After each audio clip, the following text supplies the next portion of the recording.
अस्सलाम वालेकुम स्टूडेंट। इसके सेकंड पार्ट जिसमें हमें डिस्कस करना है purification of the NaCl। Purification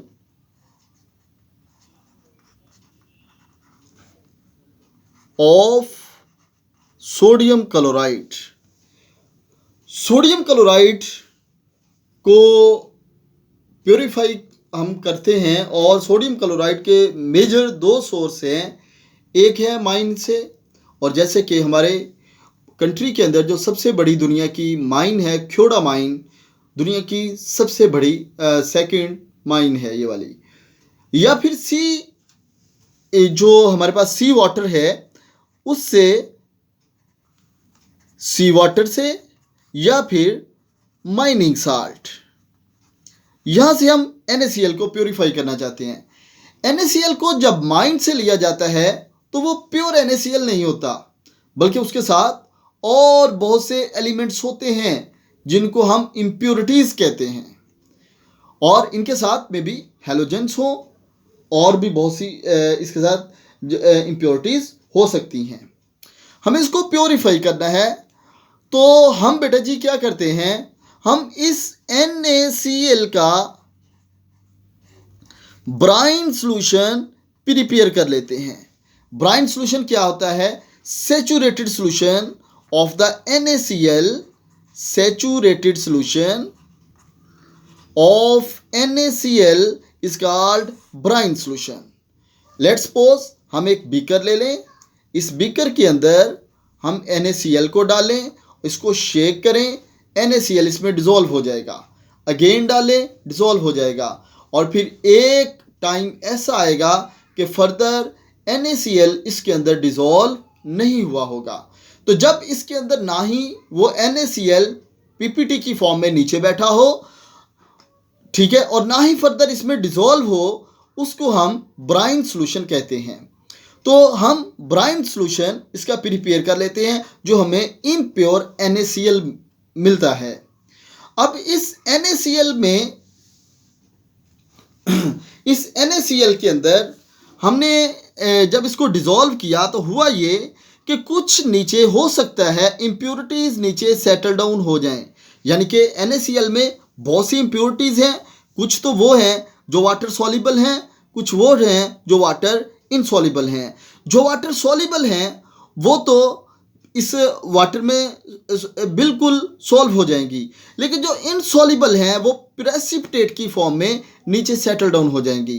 तो इस तरीके से जो इनसॉल्युबल इम्प्योरिटीज़ हैं वो सेटल डाउन हो गई, इनको हम फिर फिल्टर कर लेते हैं और इसको जो फिल्ट्रेट है उसको ऑब्टेन कर लेते हैं। अब जो फिल्ट्रेट हमारे पास आया, इस फिल्ट्रेट के अंदर NaCl है प्लस इसके साथ वो वाली इम्प्योरिटीज़ हैं जो वाटर में सॉल्युबल हैं, ठीक है। तो जो इनसॉल्युबल थी वो तो इस फिल्टर पेपर के ऊपर ही रह जाएंगी, जो सॉल्युबल हैं वो नीचे बीकर में आपके पास आ जाएंगी। अब यहाँ पर हमें क्या करना है, इसके अंदर जब हम देखें तो इस बीकर के अंदर हमारे पास बेटा जी Na प्लस है और Cl नेगेटिव इसके आयन्स हैं, और इनके दरमियान इक्विलिब्रियम डेवलप हुआ होता है। इक्विलिब्रियम डेवलप कब होता है? जब ये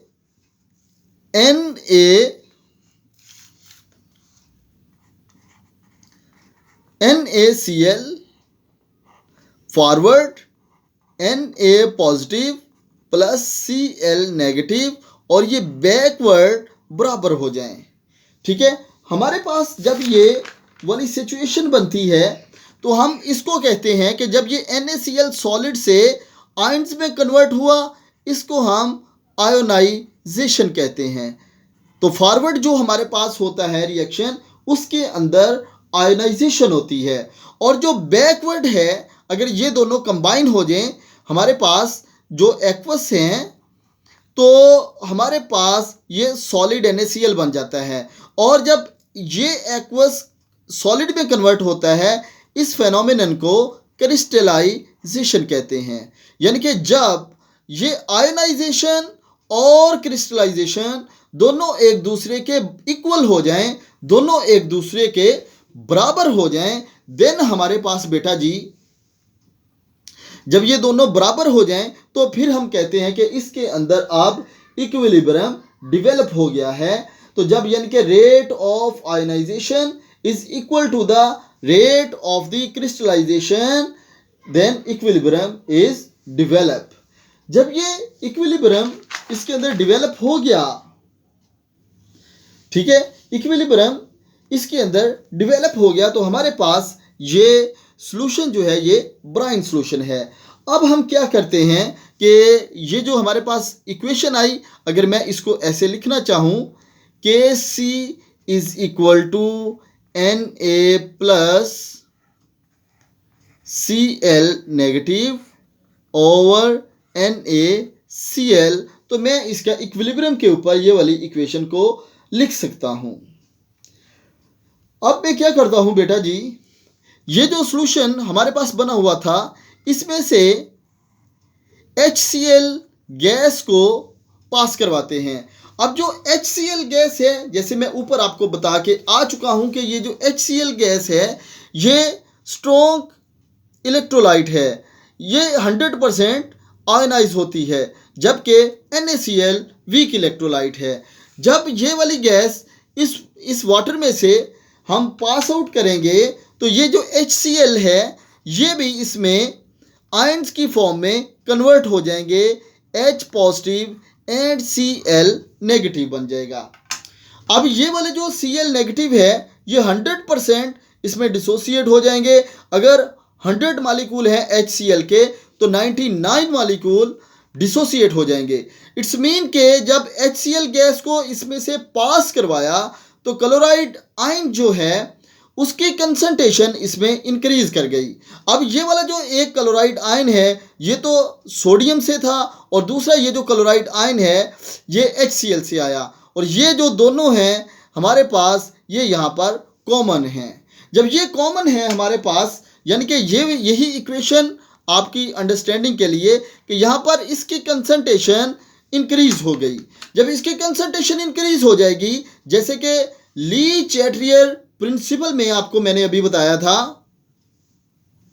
कि ली चैट्रियर प्रिंसिपल में भी ऐसा ही होता है कि हमारे पास अगर ये सी या डी में से किसी एक की कंसंट्रेशन इंक्रीज कर जाए तो रिएक्शन बैकवर्ड मूव करना स्टार्ट कर देता है। तो हमारे पास यहाँ पर ये जो Cl है नेगेटिव क्लोराइड आयन, इसकी कंसंट्रेशन इंक्रीज कर गई। जब इसकी कंसंट्रेशन इंक्रीज करेगी तो रिएक्शन बैकवर्ड मूव करेगा। इट्स मीन के क्रिस्टलाइजेशन स्टार्ट हो जाएगी। इट्स मीन क्या कि क्रिस्टलाइजेशन स्टार्ट हो गई, ठीक है। तो ये वाले जो क्रिस्टल अब बनेंगे ये NaCl के बनेंगे, और ये NaCl जो है अब ये प्योर फॉर्म में होगा। बाकी जो इम्प्योरिटीज हैं वो एज सच इसमें सॉल्व रहेंगी। और अगर हमें ये प्रैक्टिकल करना हो तो आप एक फ्लास्क के अंदर ब्राइन सॉल्यूशन बना लें और उसमें HCl को ड्रॉप वाइज अगर आप ऐड करें तो आप देखेंगे उसमें वाइट कलर के प्रेसिपिटेट फ्लास्क के अंदर नीचे सेटल डाउन होना स्टार्ट हो जाते हैं, और जो वो वाइट क्रिस्टल हैं वो NaCl के प्योर NaCl के क्रिस्टल होते हैं।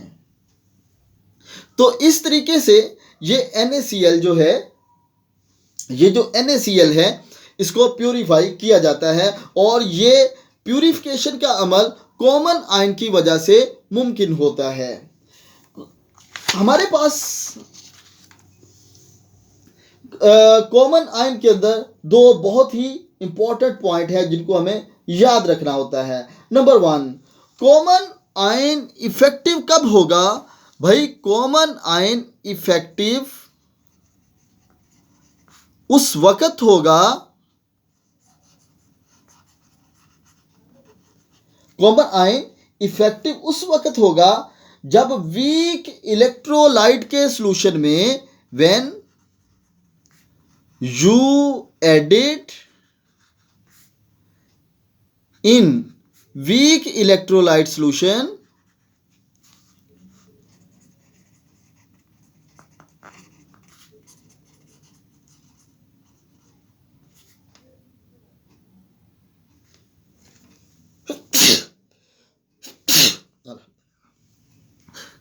outside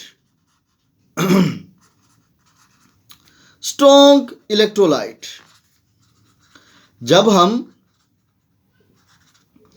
वीक इलेक्ट्रोलाइट के सॉल्यूशन में बाहर से कुछ स्ट्रॉन्ग इलेक्ट्रोलाइट ऐड करेंगे, फिर वो कॉमन आयन के लिए इफेक्टिव होगा। नंबर 2, जो आप आउटसाइड से डाल रहे हैं उसमें वीक इलेक्ट्रोलाइट के आयन, ठीक है, वीक इलेक्ट्रोलाइट के आयन कॉमन हो जो आप स्ट्रॉन्ग इलेक्ट्रोलाइट डाल रहे हैं, जो आप स्ट्रॉन्ग इलेक्ट्रोलाइट डाल रहे हैं। तो वो स्ट्रॉन्ग इलेक्ट्रोलाइट को डालने से क्या होता है कि वीक इलेक्ट्रोलाइट के जो आयन हैं वो सप्रेस्ड हो जाते हैं। जब वो सप्रेस्ड होते हैं तो रिएक्शन बैकवर्ड मूव करता है। जब रिएक्शन बैकवर्ड मूव करता है तो फिर जब रिएक्शन बैकवर्ड मूव करता है तो फिर क्रिस्टलाइजेशन स्टार्ट हो जाती है, ठीक है। यानी कि हम यूं भी कह सकते हैं कि NaCl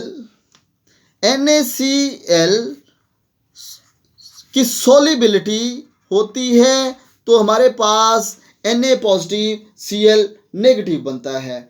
लेकिन जब इसके अंदर स्ट्रॉन्ग इलेक्ट्रोलाइट डाल देते हैं तो फिर क्या होता है कि ये सॉल्युबिलिटी डिक्रीज हो जाती है और क्रिस्टलाइजेशन स्टार्ट हो जाती है। यानी कि जब इसके अंदर हम इस NaCl के अंदर स्ट्रॉन्ग इलेक्ट्रोलाइट डालेंगे और वो स्ट्रॉन्ग इलेक्ट्रोलाइट में भी कोई कॉमन आयन होगा तो वो कॉमन आयन इसको सप्रेस्ड करेगा, सॉल्युबिलिटी कम हो जाएगी, क्रिस्टलाइजेशन ज़्यादा हो जाएगी। तो ये है हमारे पास कॉमन आयन के लिए 2 बेसिक कंडीशन जो कि होनी चाहिए। कॉमन आयन इफेक्ट जो है ये बफर सॉल्यूशन, जैसे कि हमने यूनिवर्सिटी में भी पढ़ा था, तो बफर सॉल्यूशन में इनका बहुत बड़ा रोल है जहां पर पीएच मेंटेन की जाती है बफर सॉल्यूशन की, और बफर सॉल्यूशन की पीएच मेंटेन करने में इन कॉमन आयन का रोल होता है। मैं आपको एक और यहां पर एग्जांपल देता हूं, जैसे कि हमारे पास है बेटा जी KClO4 पोटाशियम क्लोरेट। ये क्या है? पोटेशियम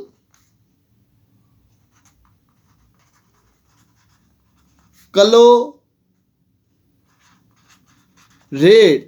और KCl क्या होता है? Potassium chloride. ये वाला जो है ये वीक इलेक्ट्रोलाइट है। ये क्या है? ये स्ट्रॉन्ग इलेक्ट्रोलाइट है, यानी कि इसकी एक्सटेंट ऑफ आयनाइजेशन 100% है, जबकि इसकी एक्सटेंट ऑफ आयनाइजेशन 100% नहीं है। जब ये पोटाशियम क्लोरेट डिसोसिएट होता है तो ये पोटाशियम और ClO4 नेगेटिव इसमें कन्वर्ट हो जाता है, और जब ये KCl डिसोसिएट होता है तो ये K और Cl में कन्वर्ट हो जाता है। ये वीक इलेक्ट्रोलाइट है तो रिएक्शन इसके अंदर बैकवर्ड मूव करता है, और इसके अंदर अगर हम देखें तो ये जो पोटाशियम है ये कॉमन है। जब पोटाशियम की कंसंट्रेशन इसमें इंक्रीज कर जाती है तो ये ClO4 बैकवर्ड मूव करते हैं और ये पोटाशियम क्लोरेट में कन्वर्ट होना स्टार्ट हो जाते हैं, यानी कि सॉल्युबिलिटी डिक्रीज हो जाती है और क्रिस्टलाइजेशन इंक्रीज हो जाती है। अगर आप लैब में ये प्रैक्टिकल करना चाहें तो टेस्ट ट्यूब के अंदर आप 1 मोलर सॉल्यूशन पोटाशियम क्लोरेट का ले लें और उसमें फिर आप ड्रॉप वाइज KCl के सॉल्यूशन को आहिस्ता आहिस्ता डालते जाएं। जब आप KCl के सॉल्यूशन को इसमें डालेंगे तो आप देखेंगे कि नीचे छोटे छोटे प्रेसिपिटेट बनना स्टार्ट हो जाते हैं। आप KCl के सॉल्यूशन को ड्रॉप वाइज डालते जाएं तो एक ऐसा आपको लगेगा कि जैसे बहुत ज़्यादा क्रिस्टल ग्लो की फॉर्म में बनना स्टार्ट होंगे और वो नीचे फिर सेटल डाउन हो जाएंगे, उनको फिल्टर कर लेंगे। अब जो दूसरा पॉइंट यहाँ पर कहा था कि आउटसाइड से जो आप स्ट्रॉन्ग इलेक्ट्रोलाइट डालेंगे, जैसे कि यहाँ पर KCl है तो उसके अंदर कॉमन आयन का होना ज़रूरी है। अगर कॉमन आयन नहीं है, चाहे वो स्ट्रॉन्ग इलेक्ट्रोलाइट